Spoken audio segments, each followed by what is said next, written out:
Fala, meus queridos e queridas, sejam muito bem-vindos aqui a esse vídeo. Espero que vocês estejam bem. Pois então, como no vídeo passado eu falei que ia fazer um vídeo sobre feminismo, pois aqui estou. Eu demorei mais de um mês porque esse aqui é um assunto muito denso. Então já vou logo de início falando pra vocês aqui que eu vou fazer um quadro aqui no canal só sobre feminismo. Eu vou fazer uma playlist de várias etapas, porque feminismo é um negócio muito extenso, é um negócio muito grande. Mas aqui estou eu para explicar para vocês como que isso aí é algo depravável.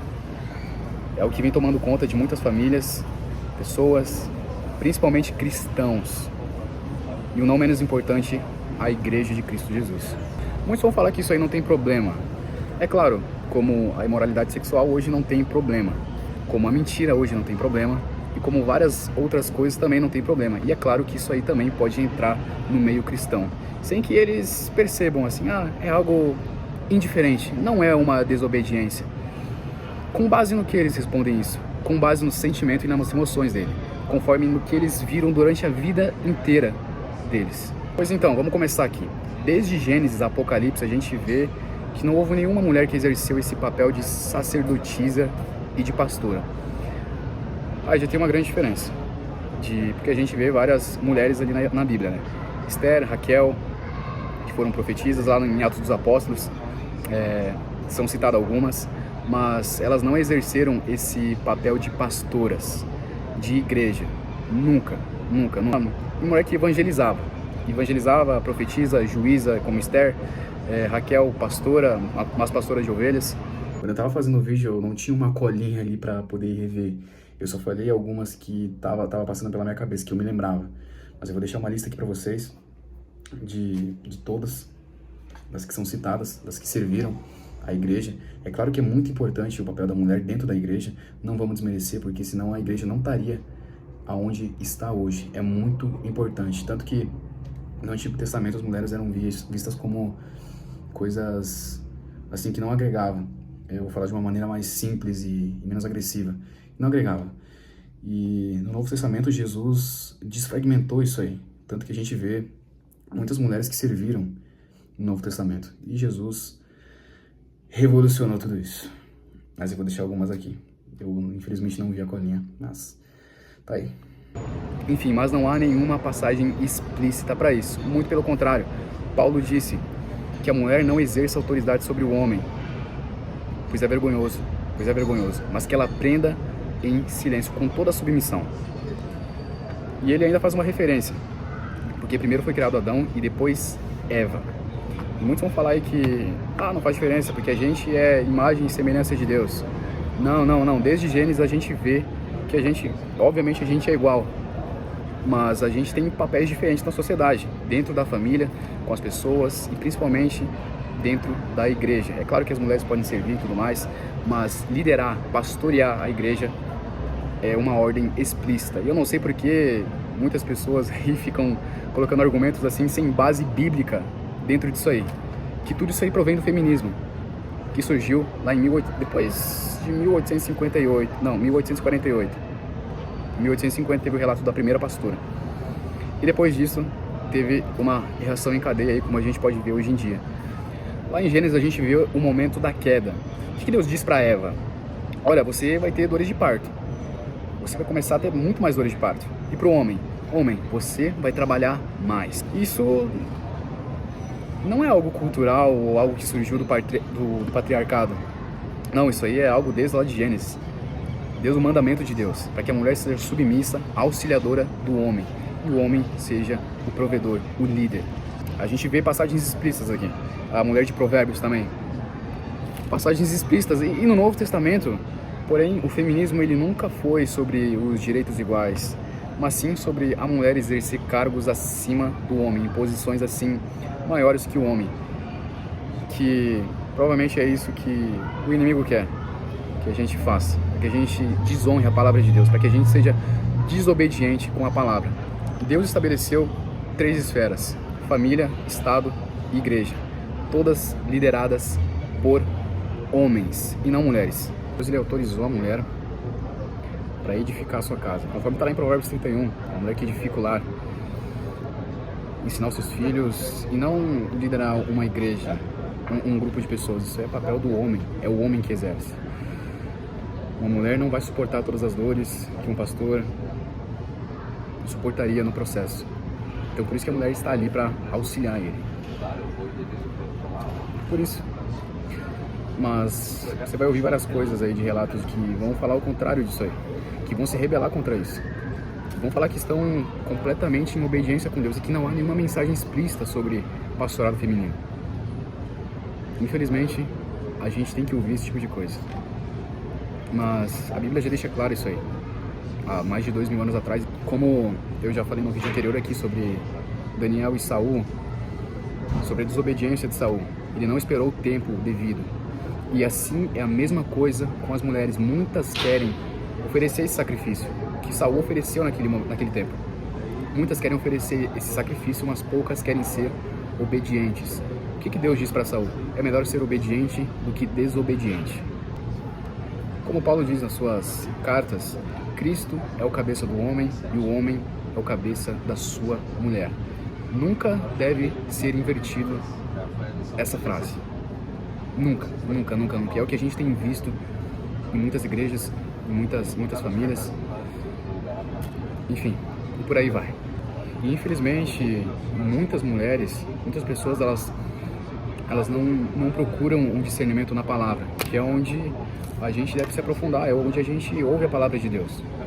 É onde a gente tem uma intimidade melhor com Ele, uma sensibilidade ainda maior. Como diz em Hebreus 4:12, a palavra de Deus é viva e eficaz, ela discerne os desejos da alma e do espírito. Essa menção é clara, não tem como sentir a voz de Deus por emoções, por um louvor ali ou algo assim. Sem palavra, não tem obediência.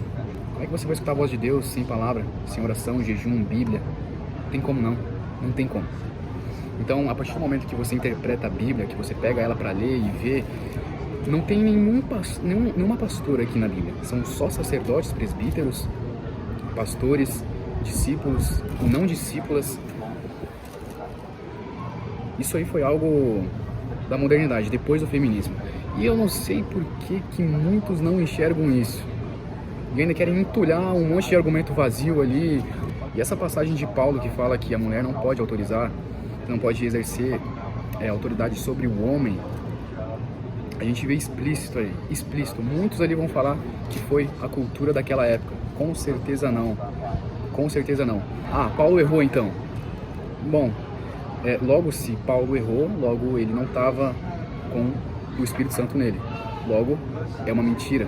Logo, ele não estava sob a presença de Deus. Quem dirá nós? Quem dirá nós? Paulo ajudou muito as igrejas e ainda ajuda até hoje. Foi uma referência. É uma referência para mim. Mas eu não acredito que isso tenha sido uma passagem cultural daquela época. Por medo ou algo assim de submissão àquela região. Com certeza não foi. A gente vê explicitamente isso. Eu vou ler 1 Timóteo 2 aqui para vocês. 1 Timóteo 12. A mulher...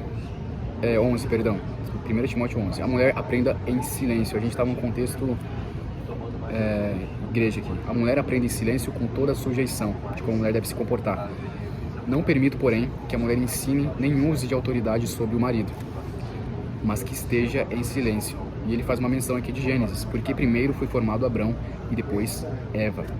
E ele dá continuidade aqui. E Adão não foi enganado, mas a mulher, sendo enganada, caiu em transgressão. Salvar-se-á, porém, dando à luz filhos, se permanecer com modéstia na fé. Só isso já basta. No amor e na santificação. É tão bonito você ver uma família assim, que serve a Deus, um homem que é pastor, presbítero, enfim, faz a vontade de Deus, e uma mulher que edifica o lar, uma mulher que cuida dos seus filhos, uma mulher que ensina os seus filhos pelo caminho correto, que edifica o lar, que cuida da sua casa, que faz todas as demais coisas ali para poder auxiliar o seu marido. Outra passagem que eu também vou usar vai ser Efésios 5:22, que diz o seguinte: as mulheres sejam submissas ao seu próprio marido, como ao Senhor, porque o marido é o cabeça da mulher, como também Cristo é o cabeça da igreja. Eu já falei isso aqui anteriormente. sendo este mesmo o Salvador do corpo. Como, porém, a igreja está sujeita a Cristo, assim também as mulheres sejam em todas submissas ao seu marido. Tá explícito isso aqui, tá explícito isso aqui, tá explícito. Não tem algum erro de interpretação aqui, daquela época, o que aconteceu aqui? Tá? Pra mim isso aqui é claro. Vamos pegar outras traduções aí, vocês vão ver a mesma coisa, o mesmo entendimento. E durante a Bíblia a gente vê muitos relatos assim sobre submissão da mulher ao homem, que é o correto. Eu não sei por que as feministas vê problema nisso aí. Eu não vejo problema algum. A minha mulher edificando lá, pra mim, é até mais bonita, é muito mais lindo, é muito mais obediente. É só ser obediente. É só, aqui ó, 1 Coríntios 7,3 diz o seguinte: o marido pague à mulher a devida benevolência, e da mesma sorte a mulher, ao marido. A mulher não tem poder sobre o seu próprio corpo, mas tem no marido. E também, da mesma maneira, o marido não tem poder sobre o seu próprio corpo, mas tendo o da mulher. Enfim, tem outras passagens explícitas na Bíblia que dizem sobre essa submissão da mulher ao homem, que a mulher de maneira alguma deve exercer esse papel dentro da igreja, de pastora, presbítera, diácona, enfim, não existe isso aí, não existe. Só lhe foi dada autoridade ao homem. É nítido essa ordem de Deus ao homem. Mas, depois do advento da internet e tudo mais, tudo se tornou mais, assim, bom, se a Bíblia não diz isso, logo a gente pode fazer. Vocês estão totalmente errados com isso. E a gente vê ao redor que tudo se tornou tão normal. Imoralidade sexual se tornou tão normal, a mentira se tornou tão normal, a perversidade, a depravação, todas as coisas que nos deixam distante de Deus se tornaram tão normal. Quanto ao pastorado feminino, quanto ao feminismo dentro da igreja, por que não pode ter se tornado normal também dentro dela? Por quê? Por que não? Eu só queria entender o quão difícil é para as mulheres entenderem isso. E não só mulheres, mas os homens também. E ao feminismo. Uma passagem tão explícita isso. Tão explícita. Passagens explícitas, ordens explícitas. Vocês não querem andar em obediência? Vocês não querem escutar o Espírito Santo falando com vocês, ministrando no coração de vocês? Então sejam obedientes, sejam fervorosos na fé. Vocês não acreditam nessa palavra aqui, que é viva, é eficaz, transforma a vida? Pois então, custa vocês, pelo menos, ser obediente nisso aí? Deixem para o seu marido esse papel de ser pastor, de ser presbítero, de liderar uma igreja. Deixa para ele essa dor de cabeça. Afinal, vocês estão ali para auxiliar ele em todas as dificuldades, em tudo que ele passar, as tribulações, aflições, vocês vão estar ali para diminuir essa dor. É claro que Cristo é o cabeça e o seu marido já deve saber disso. Outra passagem também interessante, complementando isso aí que eu falei agora, é lá em 1 Coríntios 10, 24, que diz o seguinte: ninguém procure satisfazer aos seus próprios interesses, mas o do próximo. Satisfaça o desejo do seu marido, mas não ao do marido, que eu quero me referir, mas a de Jesus, a de Cristo. A vontade dele é fazer a vontade dele. Vocês não querem fazer a vontade dele? Então sejam obedientes, sejam fervorosas nisso aí, sendo submissas ao seu marido, ajudando ele, auxiliando. Tantas passagens que deixam explícito isso aí, meu Deus. Eu não sei por que vocês ficam com essa cegueira aí com os olhos de vocês, tentando colocar argumentos vazios, sem base bíblica nisso aí, dentro disso aí. Ah, mas foi a cultura daquela época, não sei o que lá. Tem várias coisas aí que a gente pode falar nesse vídeo, mas esse vídeo vai ser isso. Eu espero que vocês tenham entendido aí. É um assunto muito denso, eu não vou conseguir explicar isso aí em um vídeo só, mas nos próximos aí a gente vai complementar esse assunto sobre feminismo. Obrigado.